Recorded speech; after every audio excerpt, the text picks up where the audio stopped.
Hi everyone. இந்த வீடியோல நம்ம கேஸ் குரோமடோகிராஃபி பத்தி தான் பார்க்க போறோம். ஃபர்ஸ்ட் ஆஃப் ஆல் இந்த குரோமடோகிராஃபினா என்னன்னு பார்த்தீங்கன்னா அது ஒரு செப்பரேஷன் டெக்னிக். இப்போ நம்ம ரைஸை குக் பண்றதுக்கு முன்னால ரைஸ்ல மிக்ஸ்டா இருக்க ஸ்டோன்ஸ், ஹஸ்க் அண்ட் அதர் இம்பியூரிட்டிஸ்லாம் ரிமூவ் பண்ணிட்டு ரைஸை மட்டும் பியூரா செப்பரேட் பண்ணி எடுப்போம்ல, அது போல தான் இந்த குரோமடோகிராஃபி. ஸோ குரோமடோகிராஃபினா மிக்ஸ்டா இருக்க ஒரு சாம்பிள் இருந்து நமக்கு தேவையானதை மட்டும் எடுக்கிறது. அண்ட் இந்த குரோமடோகிராஃபி டெக்னிக்ஸ் நிறைய இருக்கு. அதில் இந்த கேஸ் குரோமடோகிராஃபி ஒரு டைப்பு.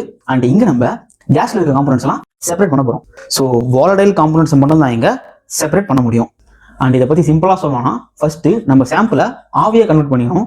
இந்த ஆவி அதாவது வாலடைல் ஸோ கேஸா கன்வெர்ட் பண்ணியிருக்க நம்ம சாம்பிளை நம்மளுடைய மொபைல் ஃபேஸு ஸ்டேஷனரி ஃபேஸுக்காக தள்ளிட்டு போக போகுது. அண்ட் இதுக்கப்புறமா ஸ்டேஷனரி ஃபேஸ்ல நம்ம சாம்பிளோட இன்ட்ராக்ஷனை பொறுத்து சாம்பிள் இருக்க காம்போனன்ட்ஸ்லாம் தனித்தனியா செப்பரேட் ஆக போகுது. அண்ட் அதை நம்ம டிடெக்ட் பண்ணி நம்மளுக்கு குரோமடோகிராமா கொடுக்க போகுது. ஸோ இதுதான் இந்த கேஸ் குரோமடோகிராஃபில நடக்க போகுது. சிம்பிள் தான். அண்ட் இது important 10 mark question of bio instrumentation. And இந்த கேஸ் குரோமடோகிராஃபி பத்தி அதோட எக்ஸாம் நோட்ஸ் கூட சேர்த்து நம்ம வீடியோக்குள்ள பார்க்கலாம். அண்ட் இது ஃபுல்லாவுமே இன்ட்ரெஸ்டிங்கா ஈஸியா இருக்கும். அண்ட் நம்ம வீடியோக்குள்ள போறதுக்கு முன்னாடி சில பேசிக்ஸ்லாம் நம்ம ரீகால் பண்ணிக்கலாம். First one, volatility. இப்ப சாலிடா லிக்விடா இருக்க ஒரு சப்ஸ்டன்ஸ் கேஸா அதாவது வேப்பரா கன்வெர்ட் ஆகுறது பேரு தான் வாலடைலிட்டி. இப்ப எக்ஸாம்பிளுக்கு நம்ம பர்ஃபியூம் யூஸ் பண்றப்போ இந்த வாலடைலிட்டியை ஃபீல் பண்ணலாம். Next analyte. நம்ம அனலைசிஸ் பண்ண போற அதாவது சாம்பிள் இருந்து செப்பரேட் பண்ண போற காம்போனன்ட்ஸ் தான் அனலைட். அண்ட் அடுத்தது ஸ்டேஷனரி ஃபேஸ். ஸ்டேஷனரி இதுக்கு மீனிங் என்னன்னு பாத்தீங்கன்னா நிலையான. இங்க நம்ம காலம்ல இருக்க பிஇஜி அதாவது பாலியத்திலின் கிளைக்கால் தான் ஸ்டேஷனரி ஃபேஸா ஆக்ட் ஆக போகுது. And next mobile phase. And இது ஒரு மூவபிள் பார்ட். இங்க நம்ம கேஸ் குரோமடோகிராஃபில இன்னட் கேஸ் தான் மொபைல் ஃபேஸா ஆக்ட் ஆக போகுது. ஏன்னா ஒரு கேஸா இருக்க சாம்பிளை கொண்டு போக கேஸா இருக்க மொபைல் ஃபேஸ் தான் யூஸ் பண்ண முடியும். And next adsorption and partition. யார் இந்த ரெண்டு பேர்னு கேட்டீங்கன்னா இவங்க தான் குரோமடோகிராஃபி டெக்னிக்கோட ஹார்ட் அண்ட் பிரெயின் மாதிரி. ஸோ இவங்களை பேஸ் பண்ணி தான் இங்க செப்பரேஷன் நடக்கும். சில டெக்னிக்ஸ்ல அட்சாப்ஷன் பேஸ் பண்ணி செப்பரேஷன் நடக்கும். அண்ட் இன்னும் சில டெக்னிக்ஸ்ல பார்ட்டிஷனை பேஸ் பண்ணி செப்பரேஷன் நடக்கும். அண்ட் இந்த அட்சாப்ஷன் என்னன்னு பாத்தீங்கன்னா அப்சார்ப் ஆகுறது அதாவது பைண்ட் ஆகிக்கிறது. ஸோ நம்ம சாம்பிள் காம்போனன்ட்ஸ் ஸ்டேஷனரி பேஸ்ல பைண்ட் ஆகிக்கும். அண்ட் அந்த இன்ட்ராக்ஷனை பொறுத்து சாம்பிள் செப்பரேட் ஆகும். இதுதான் வந்து அட்சாப்ஷன். அண்ட் இந்த பார்ட்டிஷன் என்னன்னு பாத்தீங்கன்னா நம்ம sample stationary phase and mobile ஃபேஸ்ல அதை டிஸ்ட்ரிபியூட் பண்ணிக்கும். அண்ட் இந்த மொபைல் ஃபேஸை சூஸ் பண்ண காம்போனன்ட்ஸ்லாம் அந்த மொபைல் ஃபேஸ் கூட சேர்ந்து சீக்கிரமா செப்பரேட் ஆயிடும். அண்ட் ஸ்டேஷனரி ஃபேஸை சூஸ் பண்ண காம்போனன்ட்ஸ்லாம் ஸ்லோவா தான் செப்பரேட் ஆகும். ஸோ ஜஸ்ட் இந்த கான்செப்ட் மட்டும் ரீகால் பண்ணிப்போம். அண்ட் இந்த கேஸ் குரோமடோகிராஃபில இது எங்க யூஸ் ஆகுதுன்னு நம்ம வீடியோக்குள்ள டீடைலா பார்க்கலாம். அண்ட் லாஸ்டா குரோமடோகிராம். நீங்க குரோமடோகிராம்னா ஒரு கிராஃப்னு மட்டும் ஞாபகம் வச்சுக்கோங்க. நம்ம கேஸ் குரோமடோகிராஃபி நடக்கிற டைம்ல நம்ம காம்போனன்ட்ஸ்லாம் செப்பரேட் ஆக போகுது. ஸோ எப்பெல்லாம் காம்போனன்ட்ஸ் செப்பரேட் ஆகுதோ அப்பெல்லாம் டிடெக்டர் அதை டிடெக்ட் பண்ணி சிஸ்டம்ல பீக்ஸா விஷுவலைஸ் பண்ணும்.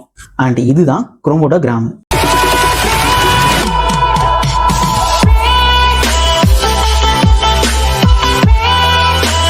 அண்ட் நிறைய குரோமடோகிராஃபிக் டெக்னிக்ஸ் இருக்கு. அண்ட் இதில் அப்படி என்ன ஸ்பெஷல்னு கேட்டிங்கன்னா இப்போ ஒரு கிரைம் சீனை கன்சிடர் பண்ணிக்கோங்க. அண்ட் அங்கே ஒரு பர்சன் இறந்து போயிருக்காங்க. அண்ட் இன்வெஸ்டிகேஷனில் அதாவது இந்த ஃபாரன்சிக் ஸ்டடீஸில் அந்த இறந்து போன பர்சனோட பிளட்ல ஆல்கஹால் கலந்துருக்கா ஆர் பாய்சன் கலந்துருக்கா இதெல்லாம் நம்ம இந்த டெக்னிக் யூஸ் பண்ணி ஃபைண்ட் அவுட் பண்ணிக்கலாம். ஸோ வாலடைல் நேச்சர் இருக்க எல்லா சாம்பிள்ஸையும் இதில் நம்ம இந்த டெக்னிக் யூஸ் பண்ணி நம்ம செப்பரேட் பண்ணிக்கலாம். ஸோ சப்போஸ் பிளட்ல எத்தனால் மிக்ஸ் ஆகிருக்குன்னா அந்த எத்தனாலோடைய நேச்சர் வாலடைல். ஸோ அதை நம்ம இந்த கேஸ் குரோமடோகிராஃபி யூஸ் பண்ணி ஐடென்டிஃபை பண்ணிடலாம். ஸோ இப்போ நம்ம இதை பற்றி டீட்டெயில்டாக இதோட எக்ஸாம் நோட்ஸ் கூட சேர்த்து பார்க்கலாம். ஃபர்ஸ்ட் ஒன்று, இன்ட்ரோடக்ஷன்.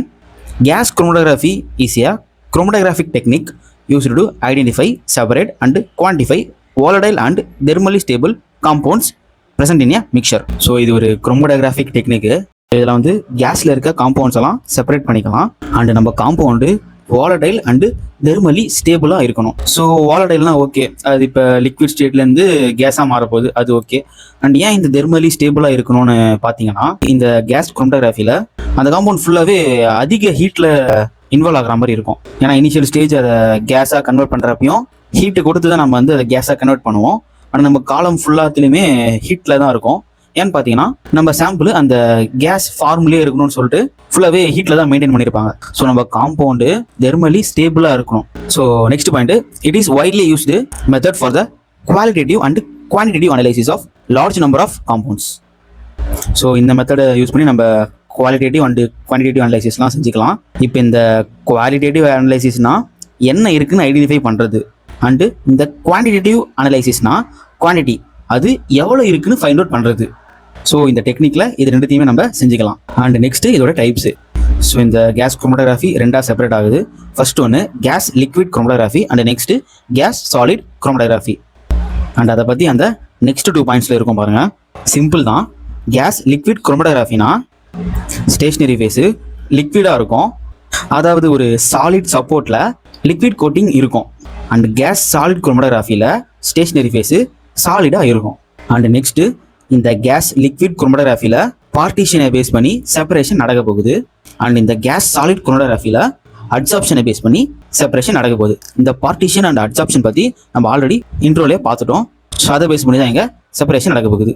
அண்ட் இப்போ நம்ம இதோட பிரின்சிபலை டீட்டெயிலாக பார்க்கலாம். Principal. The main separation principles in gas chromatography are partition in gas liquid chromatography and adsorption in gas solid chromatography. So already சொன்னது தான். கேஸ் லிக்விட் குரோமடோகிராஃபியில் பார்ட்டிஷனை பேஸ் பண்ணி செப்பரேஷன் நடக்க போகுது. அண்ட் கேஸ் சாலிட் குரோமடோகிராஃபியில் அட்சாப்ஷன் பேஸ் பண்ணி separation நடக்க போகுது. For gas solid chromatography the separation occurs due to the differential partitioning of each components between the stationary liquid phase and mobile carrier gas. So இந்த gas liquid குரோமடோகிராஃபியில் என்ன நடக்க போகுதுன்னு பார்த்தீங்கன்னா already நம்ம இன்ட்ரோவில் சொன்னது தான். பார்ட்டிஷனிங்கு நம்ம சாம்பிளில் இருக்க காம்போனன்ட்ஸ்லாம் ஸ்டேஷனரி ஃபேஸ் அண்டு மொபைல் ஃபேஸில் அதை டிஸ்ட்ரிபியூட் பண்ணிக்க போகுது. அண்ட் மொபைல் ஃபேஸ் கூட இருக்க காம்போனன்ட்ஸ்லாம் ஃபாஸ்ட்டாக செப்பரேட் ஆகிட போகுது. அண்ட் ஸ்டேஷனரி ஃபேஸை சூஸ் பண்ண காம்போனன்ட்ஸ்லாம் ஸ்லோவாக தான் செப்பரேட் ஆக போகுது. இப்போ இன்னும் கொஞ்சம் புரியுற மாதிரி சொல்கிறேன். இப்போ நம்ம சாம்பிளில் இருக்க காம்போனன்ட்டு மோர் வாலடைலாக இருந்ததுன்னா அது மொபைல் ஃபேஸ் கூட சேர்ந்து சீக்கிரமாக செப்பரேட் ஆகிடும். அண்டு காம்போனன்ட்ஸ் லெஸ் வாலடைலாக இருந்ததுன்னா கொஞ்சம் ஸ்லோவாக தான் செப்பரேட் ஆகும். ஸோ இதான் இங்கே நடக்க போகுது. அண்ட் இங்கே பொலாரிட்டின்னு ஒரு கான்செப்டும் இன்வால்வ் ஆகும். சிம்பிளாக சொல்லிடுறேன். இப்போ ஒரு component A and component pin 2 component இருக்குது. அண்ட் ரெண்டுக்குமே சேம் லெவலில் வாலடிலிட்டி இருக்குது. ஸோ செப்பரேட் ஆச்சுன்னா ஒரே டைமில் தான் செப்பரேட் ஆகும். அண்ட் இங்கே தான் பாலரிட்டியை பேஸ் பண்ணி அதோட செப்பரேஷன் டிஃபர் ஆகும்.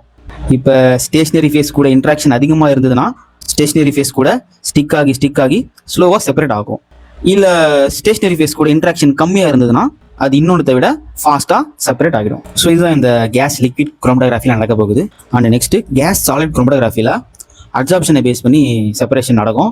அண்ட் நெக்ஸ்ட் இருக்க அந்த analyte stationary phase and mobile ஃபேஸ்லாம் நம்ம இன்ட்ரோவிலேயே பார்த்துட்டோம். ஸோ இப்போ நம்ம ஸ்ட்ரெயிட்டாக இன்ஸ்ட்ருமெண்டேஷனுக்கு போயிடலாம். அண்ட் இதுதான் கேஸ் குரோமடோகிராஃபியோட டயக்ராமு. நம்ம இந்த டயக்ராமை நம்ம கரெக்டாக ட்ராப் பண்ணிட்டாலே இதில் இருந்து நம்ம இந்த இன்ஸ்ட்ருமெண்டேஷன் சப் டாபிக்ஸ் எல்லாம் ஈஸியாக டெவலப் பண்ணிடலாம். ஸோ ஃபர்ஸ்ட் அந்த gas cylinder it contains the carrier gas mobile phase. So இந்த கேஸ் சிலிண்டரில் தான் நம்மளுடைய மொபைல் ஃபேஸ் ஸ்டோர் ஆகியிருக்க போகுது. It must be chemically inert and doesn't react with the sample or stationary phase. So இந்த mobile phase அதாவது இந்த carrier gas நம்ம சாம்பிள் கூடயோ ஆர் ஸ்டேஷனரி ஃபேஸ் கூடயோ ரியாக்ட் ஆகி நம்மளுடைய செப்பரேஷனை டிஸ்டர்ப் பண்ணாது. அண்ட் நம்ம மோஸ்ட் காமனாக எதெல்லாம் கேரியர் கேஸாக நம்ம யூஸ் பண்ணணும்னு பார்த்தீங்கன்னா helium, argon, neon and carbon dioxide இதெல்லாம் தான். அண்ட் இந்த கேரியர் கேஸ் அதாவது இந்த மொபைல் ஃபேஸ் தான் நம்மளுடைய சாம்பிளை இந்த குரோமடோகிராஃபிக் சிஸ்டம்குள்ளே கொண்டு போகும். அண்ட் இதுதான் அந்த லாஸ்ட் பாயிண்ட்ல இருக்கும். And next one gas flow regulator. So இந்த கேஸ் ஃப்ளோ ரெகுலேட்டரும் அட்டாச் ஆகியிருக்க போகுது. அண்ட் இது எதுக்குன்னு பார்த்தீங்கன்னா நம்மளுடைய கேஸ் ஃப்ளோ ரேட்டை கண்ட்ரோல் பண்ணுறதுக்காக. ஏன்னா கேஸ் ஃப்ளோ யூனிஃபார்மாக கரெக்டாக இருந்தால் தான் செப்பரேஷன் அக்யூரேட்டாக நடக்கும். ஸோ அதுக்காக தான் இந்த gas flow regulator. And third ஒன்று சாம்பிள் இன்ஜெக்ஷன் போர்ட்டு. ஸோ இந்த இடத்துல தான் நம்மளுடைய சாம்பிளை நம்ம இன்ட்ரடியூஸ் பண்ண போகிறோம். அண்ட் நம்ம சாம்பிளை இன்ஜெக்ட் பண்ணுறதுக்கு முன்னால் அதை அசிட்டோன் ஆர் மெத்தனால் இந்த மாதிரி சால்வன் கூட நம்ம வந்து டிசால்வ் பண்ணிப்போம். எதுக்காகன்னு பார்த்தீங்கன்னா சாம்பிளில் இருக்க காம்போனன்ட்ஸு ஈவனாக டிஸ்ட்ரிபியூட் ஆகணுன்றதுக்காக தான். அண்ட் இன்னும் சில ரீசன்ஸ்க்காக தான். அண்ட் நம்ம சாம்பிளை மைக்ரோ சிரஞ்ச் யூஸ் பண்ணி தான் நம்ம இன்ஜெக்ட் பண்ணுவோம். அண்ட் நம்ம சாம்பிள் இன்ஜெக்ட் ஆன அடுத்த நிமிஷமே அதிக ஹீட் கொடுத்து அது வேப்பராக மாறிடும். ஸோ இப்போ வரைக்கும் நம்ம இன்ஸ்ட்ருமெண்டேஷனில் என்ன பார்த்துருக்கோன்னு பார்த்தீங்கன்னா கேஸ் சிலிண்டர், கேஸ் ஃப்ளோ ரெகுலேட்டர்லாம் எதுக்காக இருக்குன்னு பார்த்தோம். அண்டு சாம்பிள் இன்ஜெக்ஷன் போர்ட்டையும் பார்த்தோம். அண்ட் நெக்ஸ்ட்டு நம்ம சாம்பிளை நம்மளுடைய மொபைல் ஃபேஸு காலம்க்கு கொண்டு போக போகுது. So next column it contains the stationary phase. So நம்ம காலமில் தான் நம்ம ஸ்டேஷனரி ஃபேஸ் வந்து இருக்க போகுது. அண்ட் எப்போவுமே நம்ம காலமை ஹை டெம்பரேச்சரில் தான் வச்சுருக்கோம். இந்த 150 to 300 டிகிரி செல்சியஸில். எதுக்காக இந்த ஹை டெம்பரேச்சரில் மெயின்டைன் பண்ணுறோன்னு பார்த்தீங்கன்னா அப்போ தான் நம்ம சாம்பிளை வேப்பராகவே மெயின்டைன் பண்ண முடியும். இந்த காலம் வெரி லாங்காக காயில்டாக இருக்கும். ஸ்டேஷனரி ஃபேஸ் ஏ நான் volatile liquid coated on an inert solid support or on the inner wall of a capillary column. And நம்ம இப்போ கேஸ் லிக்விட் குரோமோட்டோகிராஃபியோட இன்ஸ்ட்ருமெண்டேஷன் தான் பார்த்துட்டு இருக்கோம். அண்ட் இந்த டைப்பில் காலமில் லிக்விட் கோட்டிங் ஆகிருக்குன்னு சொல்லிட்டு ஆல்ரெடி நம்ம பார்த்தோம். அண்ட் அந்த லிக்விடு ஹை பாயிலிங் பாயிண்ட் இருக்கக்கூடிய ஒரு லிக்விடாக தான் இருக்கும். ஏன்னா நம்ம காலம் ஹை டெம்பரேச்சரில் எப்பயுமே இருக்கும். அண்ட் பாயிலிங் பாயிண்ட் கம்மியாக இருந்ததுன்னா அது வேப்பரைஸ் ஆக வாய்ப்பு இருக்குது. ஸோ அதனால் ஹை பாயிலிங் பாயிண்ட் லிக்விடை தான் இந்த ஸ்டேஷனரி ஃபேஸில் இருக்கும். It separates compounds according to their partition between the carrier gas and stationary liquid phase. So already பார்த்த மாதிரி இங்கே பார்ட்டிஷனை பேஸ் பண்ணி சாம்பிள் செப்பரேட் ஆக போகுது. There are two main types of columns, packed column, capillary column, open tubular. ஆனால் நம்ம காலமே 2 டைப்ஸாக இருக்குது. ஒன்று பேக்கடு காலமு, இன்னொன்று கேபிலரி காலமு. அண்ட் அதை பற்றி நம்ம அந்த நெக்ஸ்ட் இருக்க 2 பாயிண்ட்ஸில் பார்க்கலாம். அண்ட் இந்த பேக்கடு காலம்னா இப்போ நம்ம காலம் இருக்கு இல்லையா, அதை நம்மளுடைய ஸ்டேஷ்னரி ஃபேஸ் மெட்டீரியலால் பேக் பண்ணியிருந்தா அதுதான் பேக்கடு காலம். இதுவே நம்மளுடைய காலமோட இன்னர் வால்ஸில் மட்டும் ஸ்டேஷ்னரி ஃபேஸால் கோட்டிங் பண்ணியிருந்தா அது கேபிலரி காலம். இப்போ இந்த கேபிலரி காலம் பார்க்கறதுக்கு இந்த பிவிசி பைப்லாம் இருக்கு இல்லையா, அந்த மாதிரி ஓப்பனிங்காக இருக்கும். ஸோ இதுதான் காலமோட டைப்ஸு. அண்ட் நெக்ஸ்ட் 5th ஒன்று detector. Detects compounds as they leave the column and converts them into electrical signals. Separate ஆகிற காம்பவுண்டெல்லாம் இந்த டிடெக்ட் பண்ணி எலக்ட்ரிக்கல் சிக்னல்ஸாக கன்வெர்ட் பண்ணோம். அண்ட் மோஸ்ட் காமனாக யூஸ் பண்ணுற டிடெக்டர் எதுன்னு பார்த்தீங்கன்னா இந்த டிசிடி தான், thermal conductivity detector.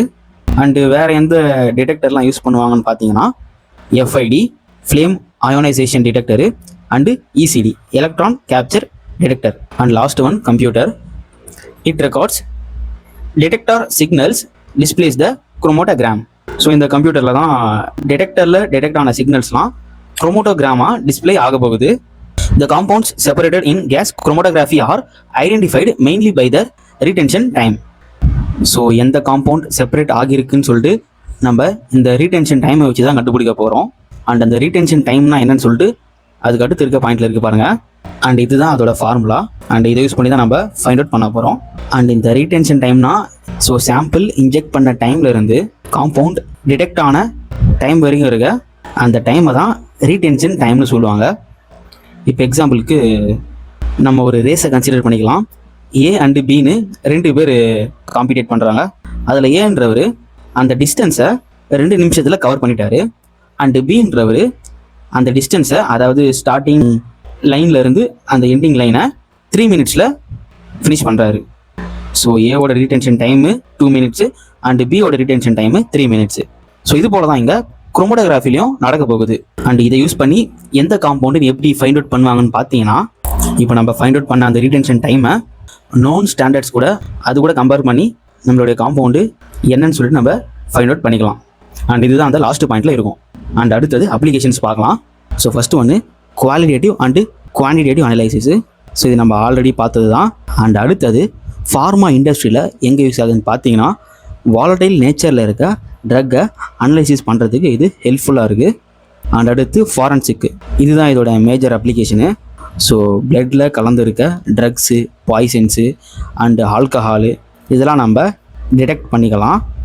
And last food இண்டஸ்ட்ரியில் கியூஸில் இது எப்படி ஹெல்ப் பண்ணுதுன்னு பார்த்தீங்கன்னா ஃபுட் அடிட்டிவ்ஸு, ப்ரிசர்வேட்டிவ்ஸு இதெல்லாம் செப்பரேஷன் அண்டு அனலைசிஸ் பண்ணுறதுக்கு ஹெல்ப்ஃபுல்லாக இருக்குது. ஸோ இதுதான் இந்த கேஸ் குரோமோட்டோகிராஃபியோட மேஜர் அப்ளிகேஷன்ஸு. அண்ட் இதோட எக்ஸாம் நோட்ஸை நம்மளோட டெலகிராம் சேனலில் போஸ்ட் பண்ணுறேன். எக்ஸாம் பர்பஸுக்கு யூஸ் பண்ணிக்கோங்க. அண்ட் நம்ம வீடியோ பிடிச்சிருந்தா லைக் பண்ணுங்கள். அண்ட் ஏதாச்சும் ஃபீட்பேக்ஸ் இருந்ததுன்னா கமெண்ட் பண்ணுங்கள். அண்ட் நம்ம சேனலை மறக்காமல் சப்ஸ்கிரைப் பண்ணிவிட்டு இந்த வீடியோ உங்கள் ஃப்ரெண்ட்ஸ் யாருக்கு ஹெல்ப்ஃபுல்லாக இருக்கும்னு நினைக்கிறீங்களோ அவங்களுக்கு ஷேர் பண்ணிவிடுங்க. அவங்களையும் எக்ஸாமுக்கு ப்ரிப்பேர் பண்ண சொல்லுங்கள். Thank you all. மறக்காமல் சர்ப்ரைஸ் பண்ணுங்கள். தேங்க்யூ.